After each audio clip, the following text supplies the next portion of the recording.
আপনি যেহেতু এই থাম্বনেইলটা দেখার পরে ভিডিওটাতে এসেছেন, নিশ্চয়ই আপনার পরিকল্পনা রয়েছে Facebook ফলোয়ার নেওয়ার। অথবা হয়তো আপনার একটা নতুন পেজ রয়েছে। আপনি চাচ্ছেন যে আপনার পেজের জন্য আপনি কিছু ফলোয়ার কিনবেন। আজকে আমি মূলত আপনাদের সাথে কথা বলার চেষ্টা করব যে আমাদের আসলে Facebook ফলোয়ার নেওয়াটা কতটা যৌক্তিক বা এটা আমার চ্যানেলের জন্য ভালো কিনা? হ্যাঁ, আপনাকে এটা মনে রাখতে হবে যে যখন আপনি একজন নতুন কনটেন্ট ক্রিয়েটর তার মানে হচ্ছে গিয়ে আপনাকে একটা নির্দিষ্ট সময়ের মধ্য দিয়ে যেতে হবে। আপনি হুট করেই কিন্তু খুব দ্রুত বা রাতারাতি কিন্তু আপনি সফলতা পেয়ে যাবেন না। এই সেক্টরটাই হচ্ছে এরকম। এখানে আপনাকে ডে বাই ডে কাজ করে যেতে হবে। যে যত বেশি পরিশ্রম করতে পারবে তার সফল হওয়ার সম্ভাবনা কিন্তু ততটাই বেড়ে যাবে।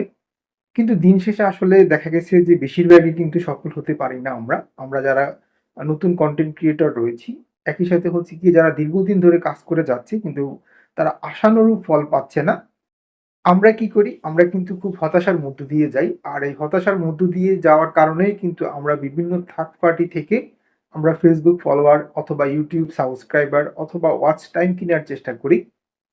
তো এইটা আসলে আমাদের দিন শেষে আমাদের যেই পেজ অথবা আমাদের যে YouTube চ্যানেল রয়েছে এটাকে কিন্তু অনেকাংশেই ক্ষতিগ্রস্ত করে তখনই যখন আমি যেই ফলোয়ার গুলো নিচ্ছি বা আমি যে সাবস্ক্রাইবটা আমি পারচেজ করছি এটা যদি অর্গানিক না হয় বা রিয়েল না হয় তখন কিন্তু আমার এখানে কিন্তু আমার অ্যাডভান্টেজ থেকে বা সুবিধার থেকে কিন্তু ডিসঅ্যাডভান্টেজ বা অসুবিধাটাই কিন্তু বেশি হয়।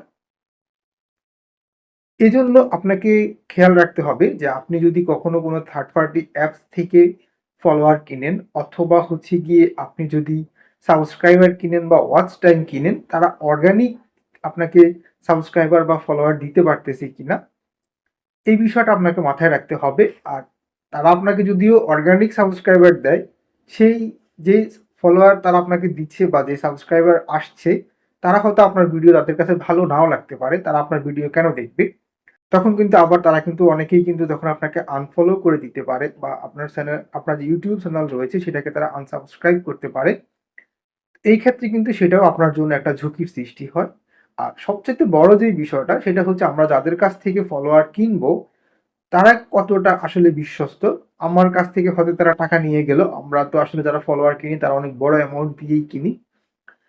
তো তারা আমার কাছ থেকে আসলে টাকা নিয়ে যাওয়ার পরে তারা যে আমার কাজটা অ্যাকুরেটলি করবে, সেই বিশ্বস্ততার জায়গাটাও কিন্তু অর্জন করতে হবে বা থাকতে হবে।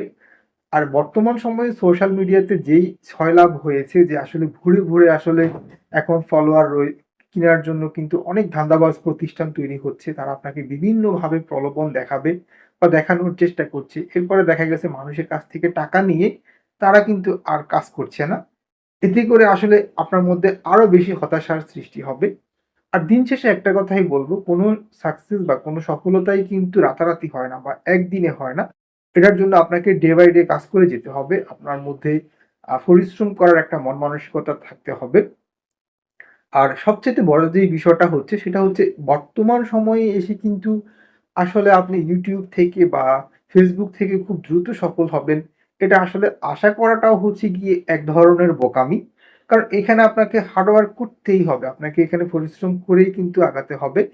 আর এই সেক্টরটাতে বর্তমানে এত পরিমাণে মানুষ আসছে বা মানুষ কাজ করার চেষ্টা করছে।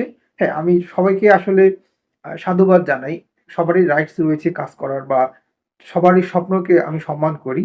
কিন্তু দিন শেষে দেখা যায় যে বেশিরভাগ মানুষই কিন্তু হারিয়ে যাচ্ছে। তারা কিন্তু আ নিজেদের সেই মোটিভেশনটা কিন্তু আর ধরে রাখতে পারছে না বা যেই ইচ্ছা নিয়ে তারা এখানে আসে, সেই ইচ্ছাটা তারা পূরণ করতে পারছে না। আর এর একমাত্র যে কারণটা সেটা হচ্ছে আমরা খুব ফাস্ট কিন্তু আসলে সফল হতে চাই। আর খুব দ্রুত সফল হওয়ার জন্য কিন্তু আমরা যা নয় তা কনটেন্ট তৈরি করা শুরু করি।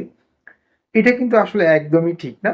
আপনার নিজে আপনি আগে ঠিক করুন। আপনার যে লক্ষ্য, সেই লক্ষ্য আপনি ঠিক করুন। আপনাকে আগে বুঝতে হবে আপনি কি নিয়ে কাজ করবেন। সেই বিষয়টা নিয়ে আপনি কাজ করা শুরু করুন এবং নিয়মিত আপনি কাজ করার চেষ্টা করুন। ইনশাআল্লাহ আপনি এই সেক্টর থেকে টুডে অর টুমরো কিন্তু আপনি সাকসেস হবেনই। আমি বলব যে থার্ড পার্টি অ্যাপস গুলো থেকে বা থার্ড পার্টির মাধ্যমে ফলোয়ার্স নেওয়া, সাবস্ক্রাইবার কিনা, সাব টু সাব এর মাধ্যমে আপনার চ্যানেলে সাবস্ক্রাইবার বাড়ানোর চেষ্টা করা। এরকম আপনি অনেক ইউটিউবের ভিডিও পাবেন যারা আপনাকে কিন্তু ইন্সপিরেশন করবে বা মোটিভেট করবে আ ভিডিও কিনার জন্য, আপনাকে ফলোয়ার কিনার জন্য অথবা আপনার চ্যানেলে সাবস্ক্রাইবার বাড়ানোর জন্য তাদের কাছ থেকে সাবস্ক্রাইবার কিনার জন্য, ওয়াচ টাইম কিনার জন্য। কিন্তু এতে করে আসলে আপনি যে খুব ভালো সফলতা পাবেন বিষয়টা কিন্তু তা না। আপনাকে হার্ড ওয়ার্কিং করেই কিন্তু সফলতা অর্জন করতে হবে। তো সেক্ষেত্রে আমি বলব এটা নেওয়ার থেকে না নেওয়াই ভালো। এটা দিন শেষে আপনার চ্যানেলেই কিন্তু ব্যাড ইফেক্ট ফেলবে। যদি আপনি মেহনত করেন, আপনার যদি পরিশ্রমী হয়ে থাকেন, আপনি যদি পরিশ্রম করেন আপনি এমনিতেই সফল হবেন। আর একেবারেই যদি আপনার বেশি প্রবলেম হয়ে থাকে যে না আপনি দীর্ঘদিন ধরে কাজ করছেন কিন্তু আপনি আসলে সফল হচ্ছেন না, সেই ক্ষেত্রে আমি বলব আপনি ১ম দিকে হয়তোবা আপনার চ্যানেলটাকে একটু গ্রো আপ করার জন্য আপনি চাইলেই কিন্তু কিছু ফলোয়ার নিতে পারেন। তবে সেই ক্ষেত্রে চেষ্টা করবেন যে একেবারে বিশ্বস্ত যেসব প্রতিষ্ঠান রয়েছে যাদের কাছ থেকে প্রতারিত হওয়ার সম্ভাবনা 0% এর থাকে বা 0% না হলেও হয়তো যাদের কাছ থেকে প্রতারিত হওয়ার সম্ভাবনা 99% সাকসেস হওয়ার সম্ভাবনা থাকে বা 1% প্রতারিত হওয়ার সম্ভাবনা থাকে। এই ধরনের প্রতিষ্ঠান থেকে নেওয়াটাই কিন্তু ভালো হবে। আর এ ধরনের প্রতিষ্ঠান খুঁজে পাওয়াটাও অনেক কষ্ট। আপনি হয়তো দেখা গেছে টাকা পাঠিয়ে দিলেন কিন্তু আপনার আর কাজটা করল না। তখন কিন্তু আপনারই দিন শেষে মন ভেঙে যাবে। আর সত্যি কথা বলতে কে আসলে আরেকজনের কাছ থেকে ধোঁকা খেতে চায়? সো মানুষ যখন ধোঁকা খায় তখন মানুষের মন ভাঙে এটাই স্বাভাবিক।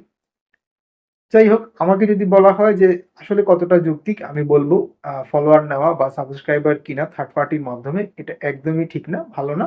আপনি আপনার কনটেন্ট এর মাধ্যমেই কিন্তু আপনি আপনার সাকসেস বা সফলতা পাবেন ইনশাআল্লাহ। আপনাকে ধন্যবাদ আবারও ভিডিওটা দেখার জন্য। আর আজকের মতো এই ভিডিওটা এখানেই শেষ করব। এই ধরনের আরো নতুন ভিডিও পেতে প্লিজ আমার চ্যানেল সাবস্ক্রাইব করবেন এবং পরবর্তী ভিডিওটা দেখার আমন্ত্রণ জানিয়ে এই ভিডিওটা এখানেই শেষ করছি। আল্লাহ হাফেজ।